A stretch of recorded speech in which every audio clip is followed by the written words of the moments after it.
Hello, good morning, नमस्कार। आपके अपने चहते यूट्यूब चैनल लर्न विद आभास से मैं राकेश यादव आप सभी का स्वागत करता हूं। बच्चों, आज की क्लास में हम समान प्रतीत होने वाले भिन्नार्थक शब्द भाग 4 के अंतर्गत कुछ महत्वपूर्ण शब्दों की चर्चा करेंगे। तो देखिए बच्चों, सबसे पहले आपको एक शब्द मिलता है ज्ञान और विवेक। तो ज्ञान और विवेक का सामान्य अर्थ होता है जानकारी। कैसी जानकारी? अगर विषय की जानकारी हो तो उसे ज्ञान कहते हैं, और किसी भले बुरे की जानकारी या पहचान हो तो उसे विवेक कहते हैं। आगे देखें, आपको एक शब्द मिलता है, क्या मिलता है? कुसुम। और दूसरा शब्द आपको मिलेगा पुष्प। कुसुम और पुष्प दोनों का समान अर्थ अगर देखा जाए तो होता है फूल। अब कुसुम कहते हैं ऐसा फूल जिसमें गंध हो, सुगंध हो या बास हो, उसे कहते हैं कुसुम। जबकि पुष्प कोई भी सामान्य फूल जिसमें गंध क्या हो, ना हो, अर्थात गंधहीन हो, उसे कहते हैं पुष्प। और आगे देखें, निंद्रा और तंद्रा। तो निंद्रा का और तंद्रा का समान अर्थ नींद से होता है, अर्थात निद्रा का प्रयोग कब होगा? जब कोई व्यक्ति पूर्ण रूप से सो गया हो तो उसे कहते हैं निद्रा, और जब कोई व्यक्ति हल्का या झपकी हो, ले रहा हो या ऊँघ रहा हो तो उसे तंद्रा कहते हैं। आगे देखिए, आपको एक शब्द मिलता है संतोष और तृप्ति। तो संतोष और तृप्ति को देखा जाए तो दोनों का समान अर्थ होता है संतुष्टि, अर्थात जितना मिल जाए उतने में संतुष्ट रहना, प्रसन्न रहना संतोष कहलाता है। और तृप्ति क्या होती है कि इच्छा का समाप्त हो जाना, अर्थात इच्छा का ही ना रह जाना क्या होता है? तृप्ति होता है। और आगे देखें, आपको एक शब्द मिलता है निबंध और लेख। तो निबंध और लेख का साधारण अर्थ होता है रचना, अर्थात दोनों एक प्रकार की रचनाएं हैं। जब व्यक्तित्व प्रधान कोई रचना की जाती है, किसमें? गद्य में, अर्थात ऐसी गद्य रचना जिसमें किसी लेखक के व्यक्तित्व की प्रधानता हो तो उसे निबंध कहते हैं। और ऐसी कोई गद्य रचना जिसमें विषय वस्तु की प्रधानता हो उसे लेख कहते हैं। आगे देखें, एक शब्द आपको मिलता है नमस्कार और प्रणाम। तो नमस्कार और प्रणाम दोनों क्या है? अभिवादन की विधि हैं। और नमस्कार का प्रयोग अपने से बराबर के लिए किया जाता है, कब? अभिवादन करने में। और प्रणाम का प्रयोग अपने से बड़े व्यक्ति, पुरुष के लिए किया जाता है, कब? अभिवादन करते समय। अर्थात नमस्कार का अभिवादन कब करते हैं? अपने से छोटे या बराबर व्यक्ति के लिए, और प्रणाम का प्रयोग अपने से बड़े व्यक्ति के लिए करते हैं। आगे देखें, राजा और सम्राट दोनों का अर्थ अगर देखा जाए तो साधारण अर्थ होता है प्रशासक। किसी देश का जो शासक होता है उसे क्या कहा जाता है? उसे राजा कहते हैं। और जो राजाओं का भी प्रशासक हो या शासक हो उसे सम्राट कहते हैं। अर्थात राजा क्या होता है? किसी देश का शासक होता है, जबकि जो सम्राट होता है वो राजाओं का भी शासक या राजा होता है, तो उसे सम्राट कहते हैं। आगे देखिए, एक शब्द आपको मिलता है मनुष्य और पुरुष। तो मनुष्य और पुरुष का साधारण अर्थ क्या है? दोनों जाति का बोध कराते हैं।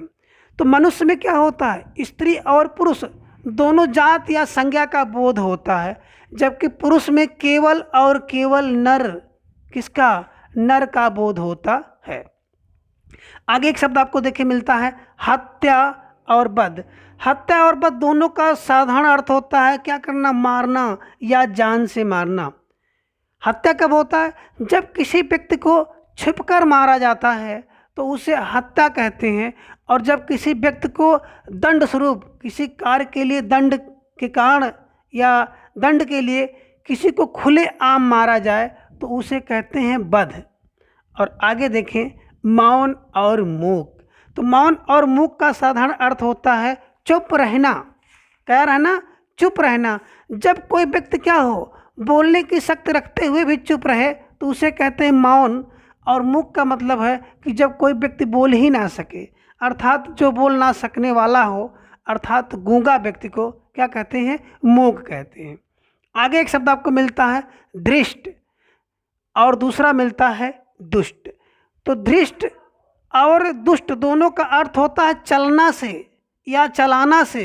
कब? जिसका मुंह अधिक चलता हो उसे धृष्ट कहते हैं, और जिसका हाथ अधिक चलता हो उसे क्या कहते हैं, दुष्ट कहते हैं। आगे देखें, एक शब्द मिलता है उद्योग और उद्यम। दोनों का अर्थ क्या होता है? दोनों का अर्थ होता है करना। क्या करना? उद्योग का मतलब होता है व्यवसाय या धंधा करना, और उद्यम का अर्थ है प्रयास या कोशिश या प्रयत्न करना, उद्यम कहलाता है।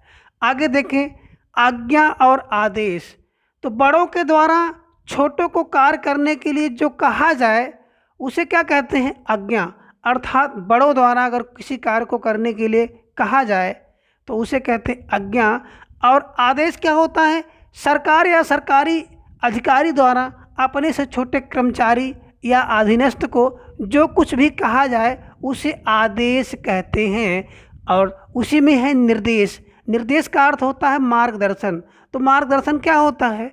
किसी भी बड़े व्यक्ति से या बराबर व्यक्ति से क्या हो जाता है, मार्गदर्शन लिया जा सकता है।